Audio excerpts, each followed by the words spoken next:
Hi, and welcome to Books in Action. This is Larry Petraccaro with my co-host, Dustin Dumas, and we have as our guest today Ben Meaker. Ben is a professional photographer, a creative director, and also, in his spare time, a triathlete coach. I'm assuming he has some spare time, but we're going to talk to him primarily about photography, but I'd like to, if we can, get into a couple of the other things. So maybe you can give us a little bit of a background in how you got to this point and eventually got to Maplewood. So let's start early. Okay, well, I mean, I don't know how far back you want to go, but let's start in France. Well, actually, I was born in Zimbabwe, so my dad is Zimbabwean and my mum is English, and so we lived there for a few years, and then they immigrated to France. My mum was a French teacher back in the day in the UK, and so we landed up in northern France, and so I spent my entire childhood up until the age of 18 in France, and then went to the UK to study, and I studied environmental sciences, so nothing to do with photography or triathlon or anything like that. Just good old kind of things around climate change and sustainability. And so I had a real passion for sustainable development. And but I found out after spending 4 years studying that I didn't want to write reports or do the kind of the sciencey bit. I was way more interested in like how people engaged around climate change and sustainability. And I basically, after studying in the UK and doing all of that, I set up with my best mate a creative agency called Nice and Serious, which focused solely on creating content from films to animations to digital, all around environmental and social issues. The purpose being that creativity can change the world and for the good. And so that was our ethos, and that's what we set out to do back in 2008.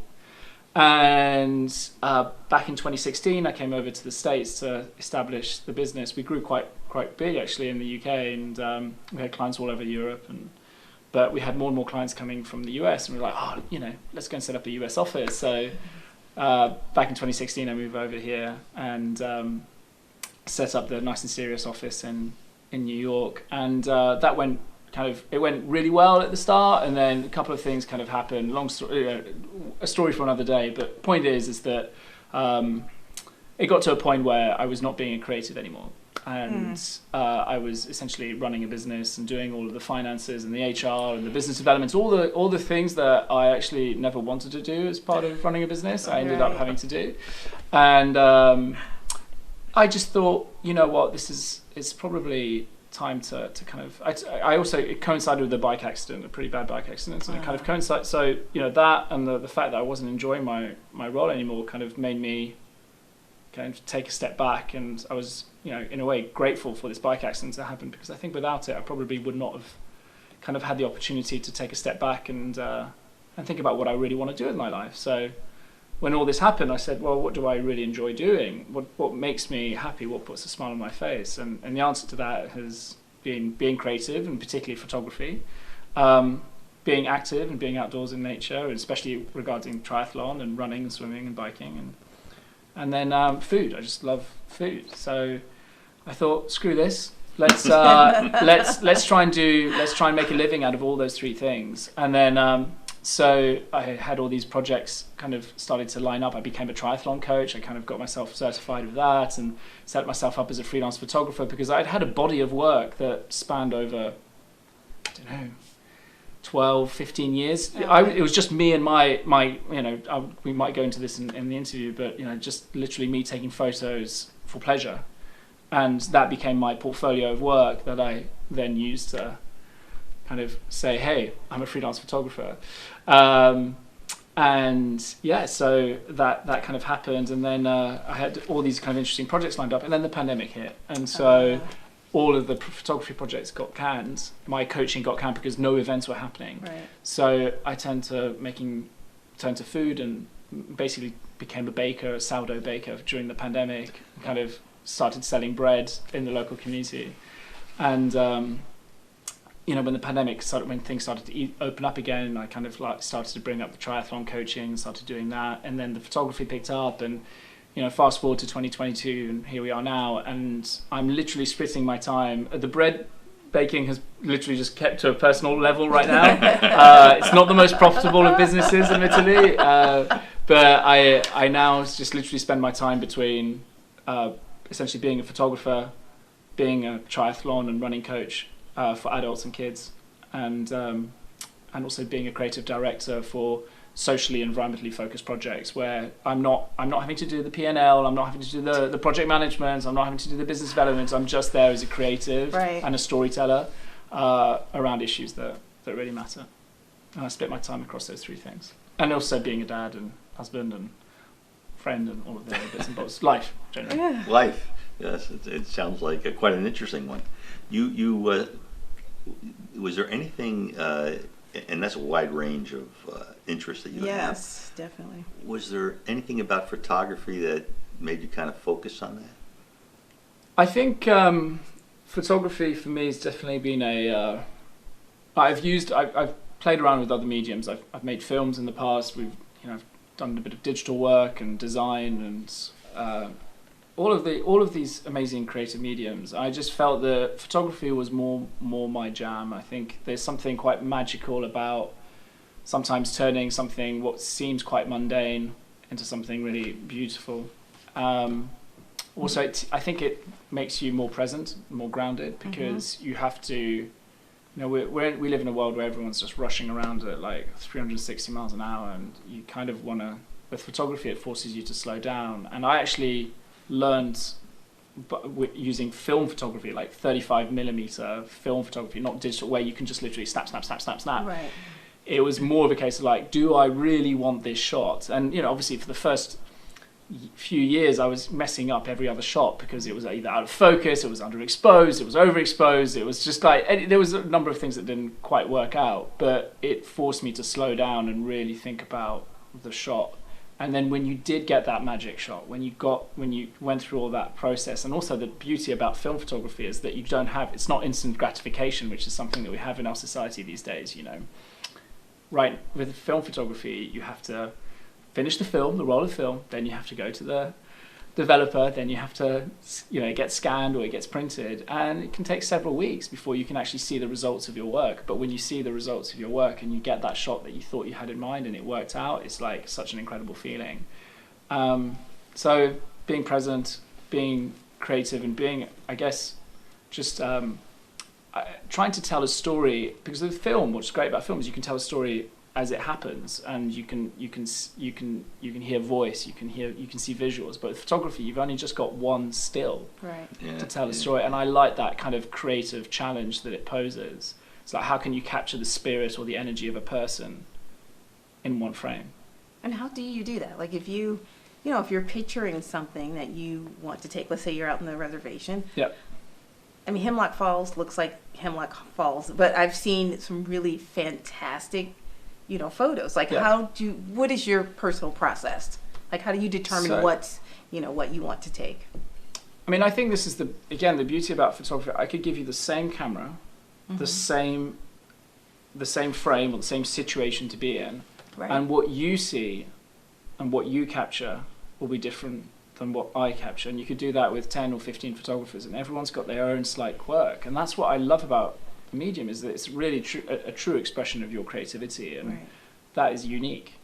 And so what I would always start with is just the light. Light is the magical ingredient, and it sounds cheesy and it sounds cliche because it kind of is. It's everything is down to light, and there's no such thing as bad light. I just, some photographers go like, I don't want to shoot at this time of day because there's bad light. It's just a different type of light, and that light leads to a different look and feel in the image.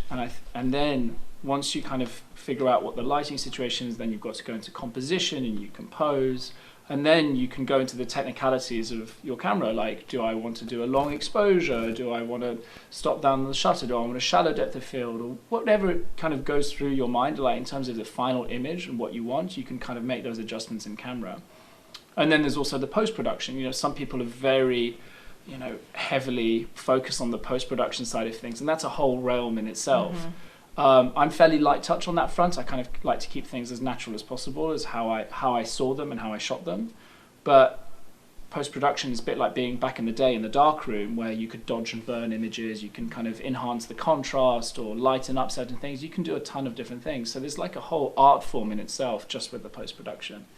But coming back to your question, I think it's just about again, just being present, kind of seeing the world, and just taking a moment to kind of just see everything, and before you even pick up the camera, just see with your own eyes, and then, you know, go through the viewfinder and kind of start to frame it up, and then make the adjustments in camera. Yeah.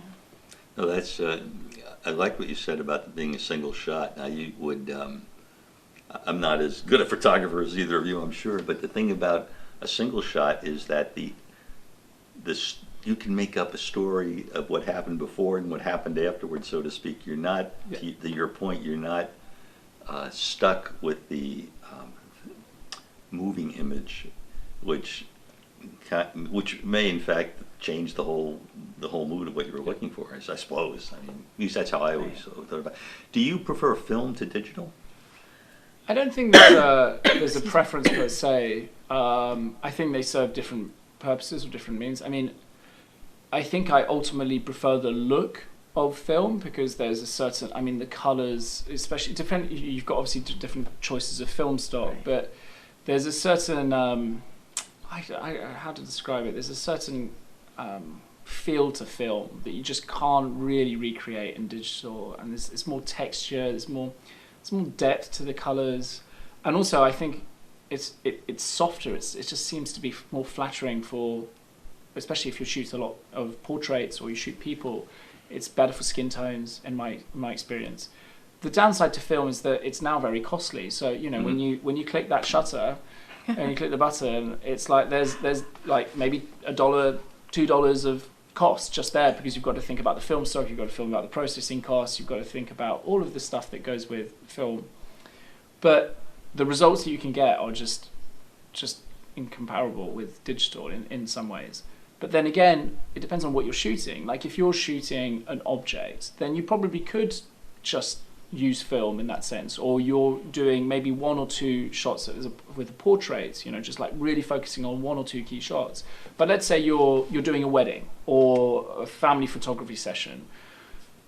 This is when you're shooting, you know, there's so much stuff to capture, and you've got a very short period of time to do it. You've got to kind of be very active and very like not trigger happy to the degree, but you're not going to be like, okay, sorry, you know, bride, groom, sorry, can you just like stop for a second? Let me just line up the shot, maybe, you know, check the light, let me just do all of that, and then take the picture. You know, you don't have that time, you don't have that luxury, whereas digital allows you to like just like be a bit more less worrisome about how many shots you're taking, and just try to capture the moment and trying to capture those key shots. And so digital in that sense is handy.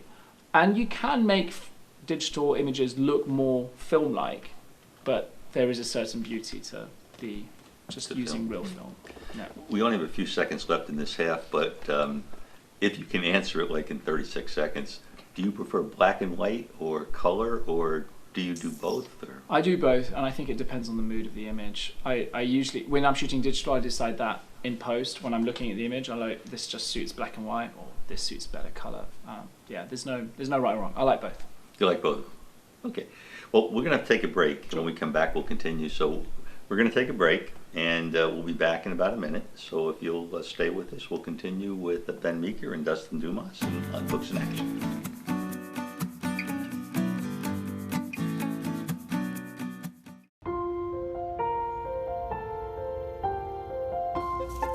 It's 9 a.m.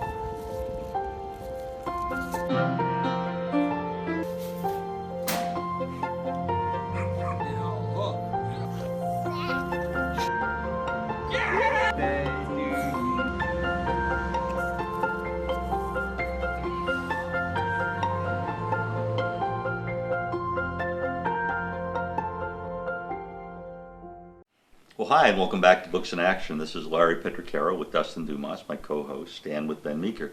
And we've been talking about photography. So, Ben, one of the things that we talked about briefly, like during the intermission, was I wanted to get a better understanding of your background as it relates to photography, because you didn't have any formal training. Is that correct? Yeah, no formal training. A mate of mine was actually into photography at uni. He was part of the film kind of / photography club, and we were on a kind of school project, a uni project out in the field, and he said, "Oh, you know, he was shooting away on a kind of an old 35mm film camera. And I had, you know those disposable cameras you get in CVS? Like literally I had one of those. It was just like click, click. And I just remember taking this one shot of a tree and, how the light was hitting the tree and it came out. And I was like, God, that's such a nice shot. And I thought at the time anyway, but it was just the satisfaction that I got and I just really enjoyed the outcome. And I thought, well, God, that was kind of cool. And then he kind of, told me a bit more about the photography side of things. And then my dad had an old film camera, and I picked that up, and I said, Dad, do you mind if I borrow that? He was not like a huge photographer, he just had this old film camera lying around. So I was like, cool, I'll just pick up that. And I started just using that. I mean, it was just shocking. If I look back at those pictures, I mean, like I would say 9/10 of them were just like worth just putting in the trash. Like, they were that bad. But you just learn every time you shoot. You learn something new, and that's the beauty about photography. It's like this never-ending learning curve that you can. I'm still learning to this day. Every shoot I do, I learn something new, and I think that's the beauty about photography. The barrier to entry might seem daunting for most, because people might think, okay, I need formal education in photography, or I need to spend thousands of dollars on a camera and lenses, and then blah blah blah. Actually, you don't. I remember picking up a couple of books on eBay, secondhand books of like photography, just to learn more about the actual mechanics and the technicalities of photography and understanding about exposure and all of that. I had my dad's old cameras. It didn't cost me a penny. I mean, I paid for my own film, but that was it was not that much in the grand scheme of things. But you can pick up a secondhand digital camera or secondhand film. I mean, literally, you can pick up an amazing film camera on eBay for like $100. Okay. Yeah, if that. And that would be perfectly and that would be a perfect starting. And you can and start with film, because it's really fun, and you're gonna mess up, and when you do mess up, you're like, well, there we go. I won't do that again, because it just costs you $1.50 or something. But I think if you want to go down the digital route, the beauty about digital is that you can like snap, and like change the settings and kind of see in real time, I guess, what the impacts are of, say, changing the aperture or changing the exposure, or the ISO, whatever it is that is on camera. But I think the barrier to entry is not as great as in reality is not as great as it may seem. That's what you would suggest. You would suggest somebody either get the just get the old base, school, get the most, whatever your budget is. Okay. Just get the basic camera with the basic lens, whether it's film or digital, it doesn't matter, and just shoot. Okay. Just go and shoot. You don't even need the books that I mentioned. Like, you could just literally just go and shoot and experiment and have fun. Like, ultimately, it's a creative medium that is so fun, and it's just about being out there, taking pictures, meeting people, seeing places, and just trying to capture that on camera. So now that this person, like the person who's watching this and who has said, I'm going to try that. I have my little digital camera here. Brilliant. Now what? I go out and just shoot. How do I know if I'm getting better? How do I know? What would you suggest next? There is something funny about, like, it's an art form, right? But there's going to be a picture. Let's say you go out for the afternoon and you're on digital and you shoot 100 pictures. Okay. The first time you go out, you might find that only 5 of them make the cut. You'll know which pictures are better than others. You just know. It's not like you need to study or see other people's work. You can just go, you know what, I just prefer that one. Okay. And you don't know why, you just prefer it. And when you start to understand more about the art form, you might go, yeah, the exposure is better there, or the composition is better here, or the facial expression is better here. Whatever it is, you'll start to know, like, that just makes a better shot. And then that's great, because next time you go out and you photograph something, you remember that. You're like, the way that I shot that last picture, or the framing for that worked really well. So you'll just, next time you go and take 100 pictures, there won't just be 5 that are great, but 10. Okay. And then it'll be 15 and 20 and so on and so forth. And I think that's the beauty about it, is that you just get better and better as the more you shoot. But yeah, I would say basic camera and just the willingness to go and fail. Okay. Ultimately, because you are going to fail, and as long as that doesn't discourage you, and you're willing to learn from those mistakes, then you'll become an amazing photographer in your own time. And the beauty about it is that you don't have to follow the norm. If you want to do it your own way by shooting in certain conditions or using certain like lighting situations or objects, whatever it is, that's totally cool. Like, there's no right or wrong in photography.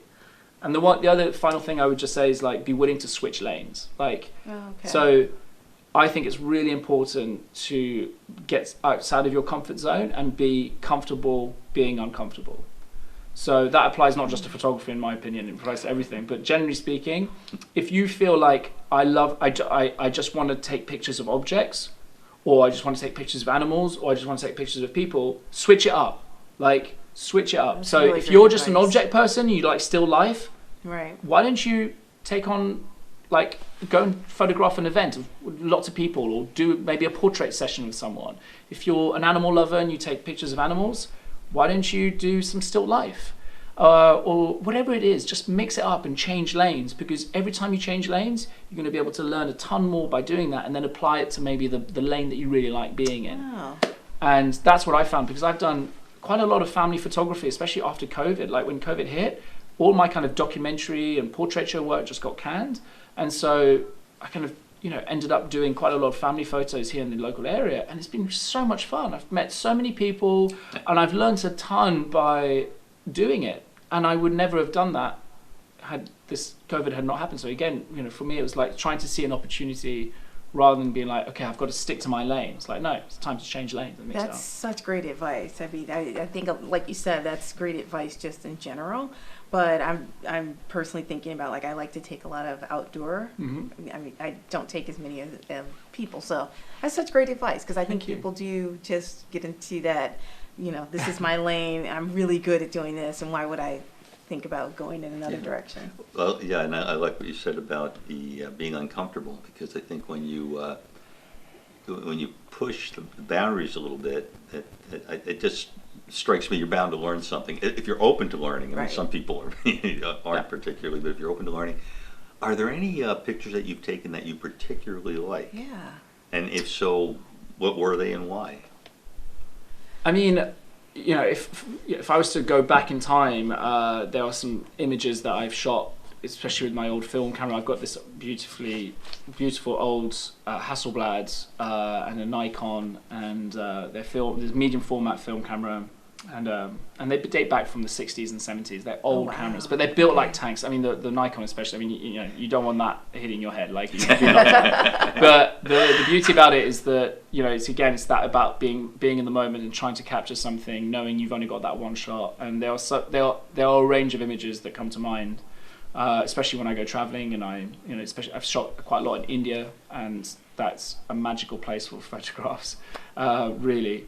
But now, instead of focusing on street photography and kind of portraits of people that I meet in my travels, I take pictures of my kids. Like, I've got 2 young kids, and I'm always trying to capture some of their energy and their character on camera.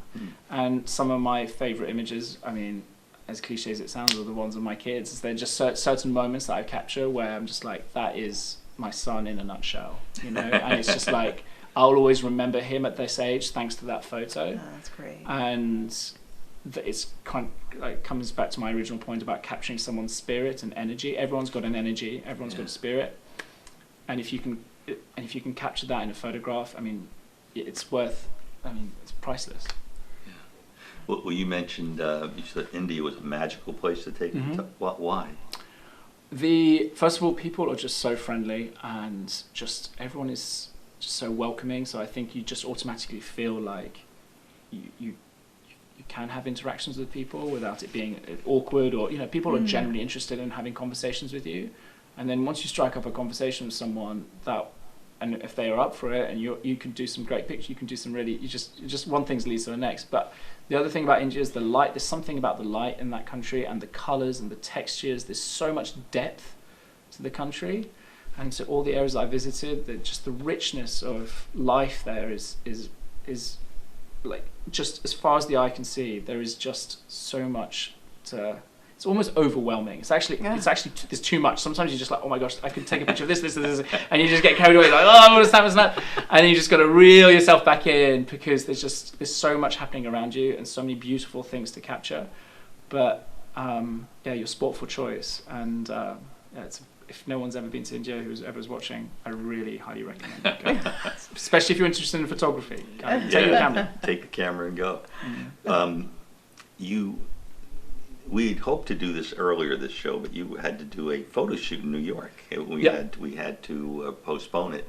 Can you tell us a little bit about what you actually do in a photo shoot, and if it's possible, you know, a little bit about that one was? So I can't actually reveal who the client was That's and fine. in more detail about the subject and the person I was shooting, but in terms of the premise of the shoot it was a documentary approach. So I was it's part of a series, and I was taking photographs of this social entrepreneur who was he's based in India, but he was in New York at the time for some work.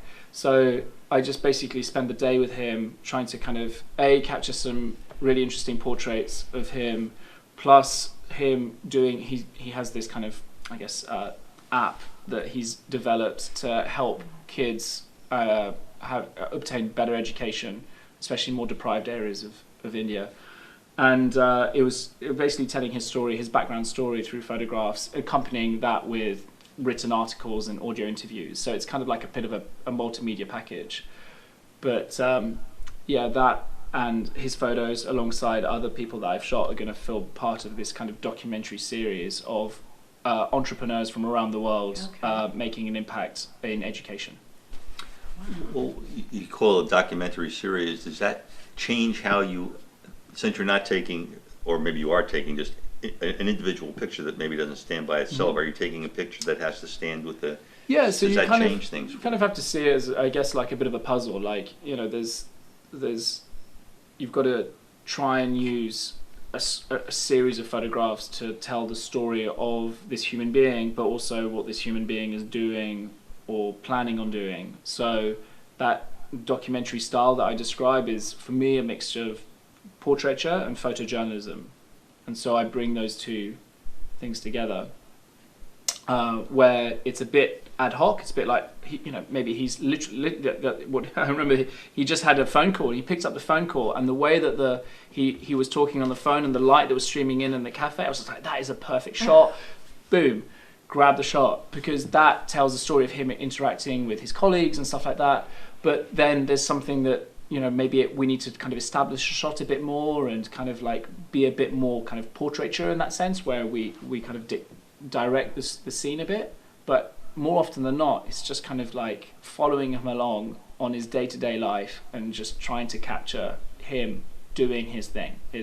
That's it, and do it in the most artful way possible. Because if you can capture that and bring in a really artistic touch to it, it makes those images way more captivating, and therefore his story as captivating as well. So that was the purpose of the project. So as an image, it's sort of like what you talked about, I guess, when you mentioned about one of the pictures you've taken of one of your children. It kind of captures the person. It's not just a photo of the person, it's kind of capturing the spirit of the person. But this is, for me, because I spend most of the photographs that I do for, where people pay me to take photographs, and even those that people don't pay me to take photographs, but it's just me, it always features people. I mean, I love nature photography, landscape photography, I think it's amazing. It's just not necessarily my main jam. My jam is interacting with people and taking their pictures.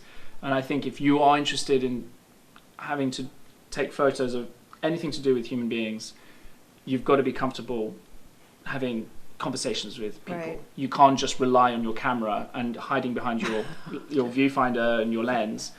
You've got to be able to interact with people to get the best out of them. And I guess that's the thing about being a photographer, especially if you're a portraiture photographer or photojournalistic photographer or documentary photographer, wedding photographer, like family photographer, or anything relating with people. You've got to be able to have conversations with people and make people feel comfortable in front of camera. And we're going to have to stop this conversation, unfortunately, Yeah, no because I think we've run out of time. But thank you for joining us in Books in Action.